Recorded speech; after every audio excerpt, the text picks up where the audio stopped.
Welcome, one and all, for all is one.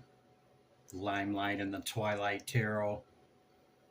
The tarot cards are different. Each tarot card's the same, but this will not be the same type of reading you see come out of me. It's going to be quite different.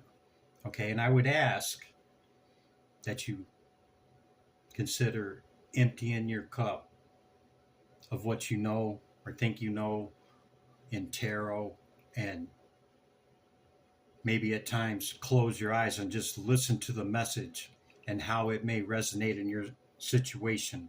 Don't make it fit,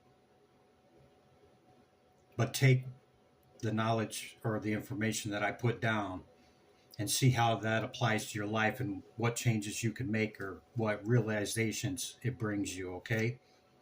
First off, Seven of Swords, very first card, and Seven of Coins, followed by the Three of Swords and the Nine of Swords. So I kind of put these two together and these two together as they came out in the message, okay?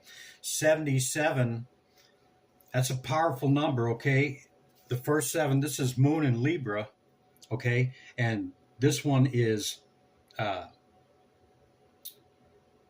Saturn and Taurus. Yeah, Saturn and Taurus, right there, okay? We know that Seven of Swords can be deception or perhaps a strategic manner in which to do something. Okay, these two cards together, both of them are defining occult and or hidden intelligence. Okay, not necessarily bad cards. Okay, it's just all in the way they all have their shadow and their light. Yeah. Okay, so the strife and adversities that deceptions can bring from our outside environment or that which is around us compounds, okay, the possibilities in us trapping ourselves, because it's not so much as what happens to us, okay, but it traps ourselves in our mind and in our thought. The Three of Swords, okay, nobody puts us there. The external things that happen to us, yeah, it's not excusing any wrongdoing or anybody's ill behavior upon us, okay? The Three of Swords is, for the most part, our response to it, and everybody has emotion. Well, not everybody, but most people have emotions, okay? So we do feel things, and the trick is to feel it and kind of not let it get to that stage of having the swords in our heart, right? Because that's the self-infliction. The trick is to process it, see it for what it is, and that it already happened, right? Like whatever happened, whatever adversities, it's not about the other person. It's how do we receive that? How are we going to process it? How are we going to move forward with it, right? So keeping ourselves out of that mind trap. It isn't ours. Okay. The Three of Swords is Bin Na. This is understanding on the Tree of Life, number 3. Saturn again. Okay. It's understanding and how to sanctify intelligence. Okay. It's not falling into the self-imposed infliction, but rather looking through and sanctifying the intelligence into what it actually is, right? Understanding what you're actually dealing with, okay? The infliction and the shadow aspect is we cast it upon ourselves through these outside influences that may happen, right? Betrayals, wrongs, viewing what happens as wrong, right, indifferent. It makes us basically our own worst enemy, okay? So The Nine of Swords, you know, if this is in the ill aspect and, you know, this is being inflicted upon us, having betrayals by others, okay? If they had their way, you would see a guy face down in the dirt, okay? Face down in the dirt. It doesn't necessarily have to be an enemy either, okay? It can be somebody very close to you that in your hour of need, in that moment that you need them and you've always been there for them, okay? Maybe they betray you.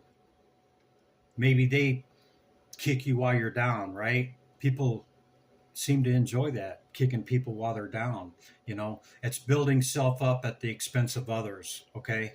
This is what that is, okay? Making myself look good, you know, through somebody else's misery, okay? These are dark aspects of that shadow, but, you know, inflicting 9 swords upon somebody is leaving them face down in the dirt, okay? Adding insult to injury, taking the salt shaker, okay, and dumping it in the wounds, yeah? 9 of Swords is actually purity or clarity and intelligence, okay? It's in the way that you view it. It's in the way that you receive it, you know? Good things happen to bad people. You know, I'm not making no excuses for anybody that does that, but, you know, we have to understand the lessons or they continue to repeat themselves. So let's take a stance of purity and clarity of intelligence. This is Mars and Gemini, okay? Well, Gemini is ruled by Mercury, right? So intelligence, the martial, the purity of intelligence, okay? See the bat? The bat navigates without seeing, right? So without the sight, dealing with it without seeing it, just a knowing. It's a knowing, a clarity of consciousness, yeah? Okay. So 9 is Yusad on the tree of life, as you see, right before Earth, right before Malkuth, yeah? This spells Ma, or what. Okay, you see the 45? 45 right there? Yeah? That's what it spells, Ma, or what. What is this? Not seeing it, but in your mind. Clarity of intelligence. What is this? Okay? And then the walking away, you know, in the Thoth deck, the 8 of Cups is looked at as indolence. Okay? It's kind of like it's an ambivalence. It's a laziness, screw it. I give up and just, throwing in the towel, or just being lazy and indolent, right? I mean, sure, that could be a definition. But walking away can also be the absolute or perfection of intelligence, okay? The understanding that, hey, these 8 cups I'm going to walk away from. It's knowing when to cut your losses, okay? It's taking the intelligence and knowing, hey, man, it's time to just, let this go. You see that in businesses closing and different things, and you put a lot into maybe somebody or a situation or a business or what have you. And, at some point, if it's not coming to fruition or not what it should be, or it's just saying, enough's enough. I can't do this no more. I got to go. It's not quitting. It's not none of that. Not in my opinion. Okay. This is Saturn and Pisces. Okay. With the absolute intention. And In the Thoth decks, it's just viewed so much as a avoidance and just inertia of laziness that, you know, if you look at the signs and planets that are involved in this, it's Mercury again. Okay, Hod, yeah, that's Mercury. That's glory and splendor. It's divine essence becoming structured and organized through rationalization. It's embodiment of a concept and acknowledging when to submit, okay? And submitting to a realization is not a weakness, okay? Not ran by Mercury. This is Thoth in itself. So it's like sometimes the Thoth interpretation or any other system interpretation, the Smith Waite tarot, may have a dated interpretation. It might, not take all the aspects into consideration. Yeah. So what I mean by empty your cup means have an open mind. Just listen to what I'm saying and don't believe me, okay? Do your own research. I may not be right. We never take anything by word. I mean, a lot of times we have to actually do that research to reinforce it and say, yeah, man, that is right on. But if we look at it in our best understanding and our concept and through our filter and our bias, no, man, oh, no, it don't mean that. He don't know what the hell he's talking about. You click off or you just, open your mind. I'm just asking, empty your cup for a moment, okay? So this is the divine energy of walking away and knowing when to submit, okay? It's not a loss, man. It really not. It's self-preservation is what it is, okay? Because you could stand there and stand up 18 cups, or you could go, hey, man, I only got 2 left, and I'm kind of thinking I just need to take these 2 forward and go on about my business. It's kind of the way I'm looking at walking away. Okay, in layman's terms, that's what it is. I gotta go, man. I can't do it no more. But, in Thoth, it's the mirroring attribute of Hod. Okay? That's what Mercury is, the intelligence. It's the mirroring aspect of Hod. Okay? So next to it, we see the devil. And we also see the 351, okay? And we see the cannabis there. It could be addictions, this and that. We know the normal definitions that are attached and associated with this card, okay? But that 351, it's also a sum total of every integer number 1 to 26. Now, why is it 26? Well, because that's the path. It's the path of 26 between those 2 Sephiroth. But if you take every one of those numbers and you add it up, it adds up to 351. Okay? Which that 351 is the total of the entire alphabet. The 26. Yeah? And it's also Thoth. Mercury, Hermes, whatever you want to say. That path right there, that's what it is. Look it up. Moving on to the Hermit. And then, I had to pull a Thoth card because, Thoth just keeps coming out. But if you look here, this path starts at Hod, goes through to Tiphareth, which is the sun, and then this one goes from Tiphareth up to Chesed. It's a straight line from the bottom to the upper part of the tree. A straight line. And guess what? It's all Mercury. because it ends at the Hermit, which is what? Virgo, analysis, thinking, mind, yeah? Thoth. It's secret initiation. It's in silence. Okay, I'm off my soapbox on that one. It's the invisible initiation. It's the structure of all form. Okay? Understanding. Understanding. As you're standing on top of the mountain, the structure of all form and matter. Okay?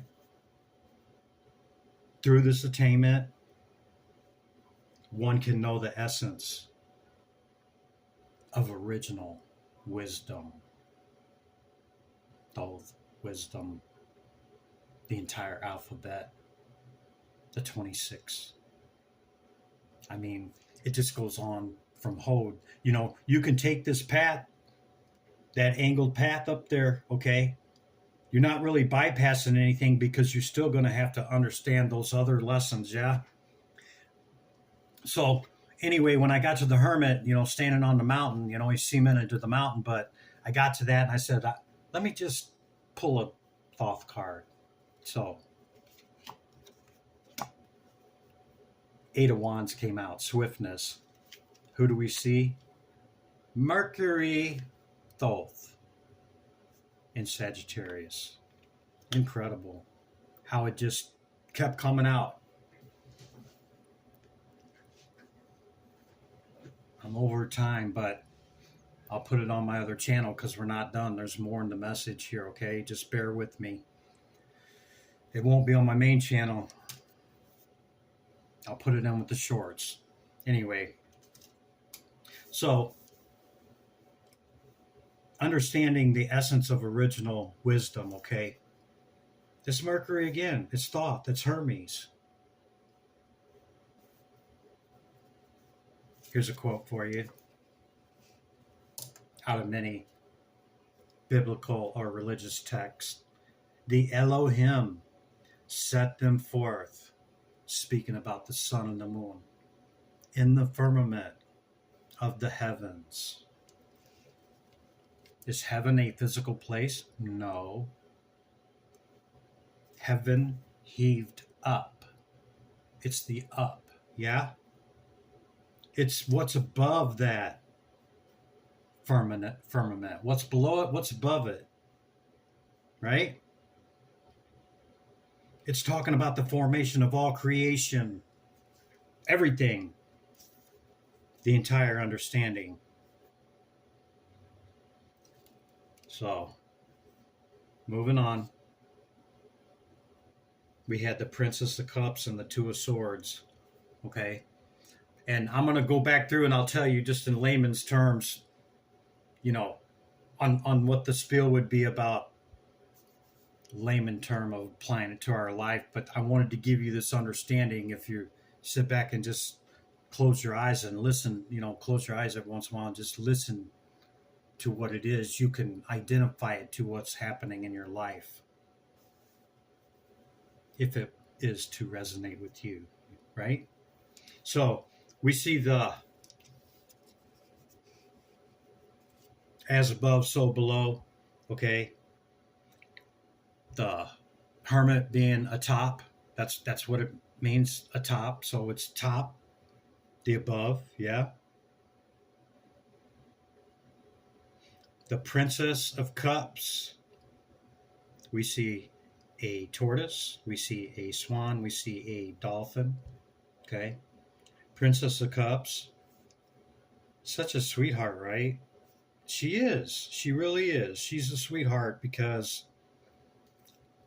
she's the earth of water.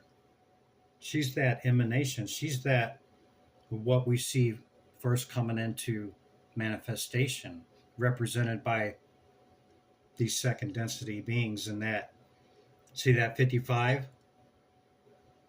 55s, what's fives? Change, right? And 55 together is great change. The swan in India or in Hindu it's oh, I just had it. It's okay, that's what is It's the formation of all creation. What we were just talking about, understanding that. Yeah? Um Frequency and vibration. The formation of everything. 55 being the great change. The dolphin is the royal fish of the sea. Yeah? We see that representation a lot. That's the power of all creation.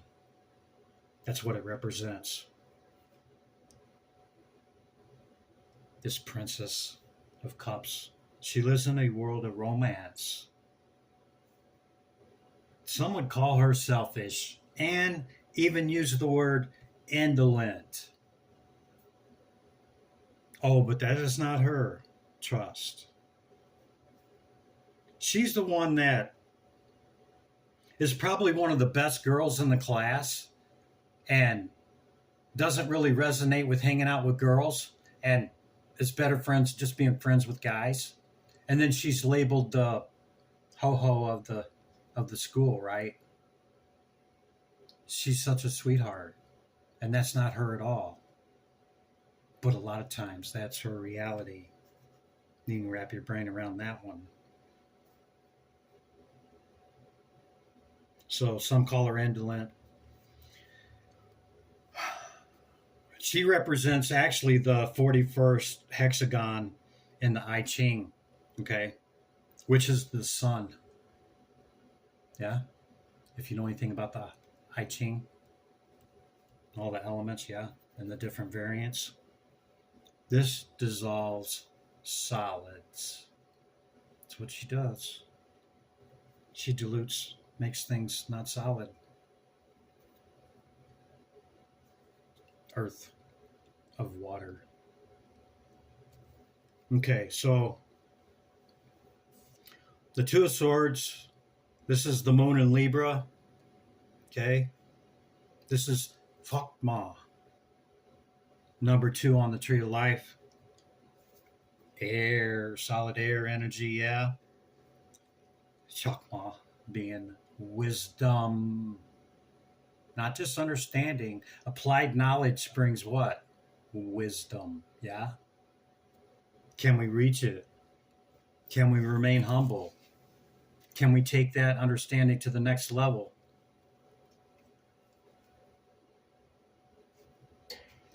But it also means a shake-up. The Two of Swords, typically you see the blindfold there. Person's blindfold, don't know what decision to make. Got at least 2 decisions to make. Chris Reck over at the Mental Pond says there's 3 because there actually is an island behind her. So we're not bound by that. But it's a shake-up. See, air was created by fire and water. The foam. Yeah? So it's a shakeup of the fire and water, and proceeds when earth appears crystallized. What did we say she was? The first manifestation into matter? Yeah? The princess? That first earth of water? Yeah? This would be the first earth rising out of the ocean, which is why the Americas are the true old world. Catch up. Because it's the first land out of the water. Represented by what? The tortoise. Thank you very much. Lots of research behind that one. Go check it out. You'll find it.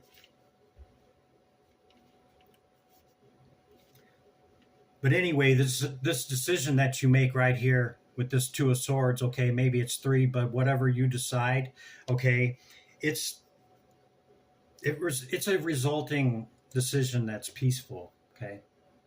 It's not forceful. It's not fiery. It's just make the damn decision. Take off the blindfold. Which way are you going to go? Which person you going to choose? Which direction you going to head? Or are you just going to go behind you back there and go for door number 3? Yeah? Yeah. Follow your gut, follow your intuition, maybe follow your heart. But sometimes it's a head over heart decision as well. Know thyself, the beginning of all wisdom. That's what I got, guys. Hope you got something out of that. There's way more, trust me, way more in these cards right here than what I just dumped out. These 10 cards right here, I could probably talk about for a good hour and a half maybe on the entire meaning, looking up all the numbers, looking up all the meanings, looking up all the planetary, the stellar, the zodiacal. I mean, if we was to include it all in the message, it would be, oh, I told you I'd do the layman's terms on the understanding. Yeah. The 7-7, deception around you. Okay. It's having the patience and understanding to see if it is deception or strategy. Okay. And the 3 of Swords is whatever you do find, not letting it hurt your heart. Okay. Feeling it. We got to feel it, process it, and not let it get to that. Yeah. 9 of Swords. Okay. That is definitely inflicted from the outside. Okay. But it also can be karma. It also can be what you have brought upon yourself. Yeah. Maybe from a past life, or maybe you just weren't such a nice person part of your life, or did some really dastardly things to people just to get your way, or maybe it was done to you. I don't know. But at the end of the day, somebody left you face down in the dirt on your 9th sword and stuck it in your back and kicked you while you were down. Yeah. You have to see your way out of that and see your way forward. And if that's you inflicting that, you might want to take a look at that. Because in universal law, man, what comes around goes around. That's not just a street term or a street slang, okay? It's universal law, cause and effect, and several others. So 8 of Cups, you're walking away from all this painful mindset, that's having this mindset of, woe is me, and fuck, man, this really hurts, yeah? And not taking it no more, man, being like, I can't do this no more. I got to walk away. That intelligence of understanding when it's time to submit, right? I'm out. I can't do it no more. That's not a loss. That's taking care of your other 15 cups probably. Okay? It's not being codependent. It's saying, hey, I gave it the old college try. I stayed longer than I should have.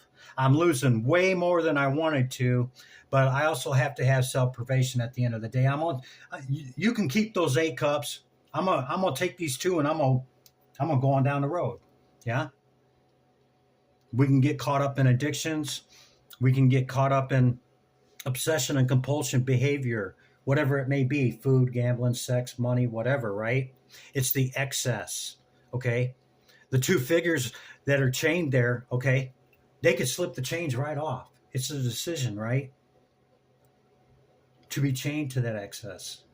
All things in moderation. The Hermit, okay, Virgo energy, we know has been through some things. He's shining his light up there to see the rest of his path going up, and looks up and there's a whole nother mountain range there, yeah? Means we never arrive to infinitum, yeah? I'm not even going to include the 8 of Wands because that was a clarification on the other message. But, might be a sweetheart when you come down off the mountain, man. Might be this sweetheart energy, this water sign, Scorpio, Pisces, Cancerian.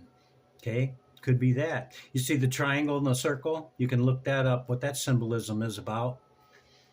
Okay, but this is a sweetheart, that some would say she's just lazy and indolent and just, thinks, everybody owes her something. But she's really, she's the first emanation of love, really, be honest with you, in the earth realm. Princess of Cups, It's a sweetheart, man. Okay? So, Two of Swords making a decision, you know, you come down off the mountain and, you know, have a different understanding of this intelligence and look at it in a different way. You know, sometimes changing us changes everything. Okay? This is also feminine energy. You see the yoni. Yeah? Well, you also see the lingam. Okay? But it's a feminine energy. Okay? A lot of times there's a rose. I don't know what that plant is, a flower. Maybe somebody, one of you guys know. But sometimes you'll see a rose on this card too. Okay, that's a hidden occult aspect as well, the rose for this Two of Swords. Okay, but make a decision. You know, are you going to continue on to the bitter end and maybe get 10 swords in you? Or it's not funny, right? I've been there, man. I know how it feels to be left face down in the dirt. Trust me, okay? I know about staying too long.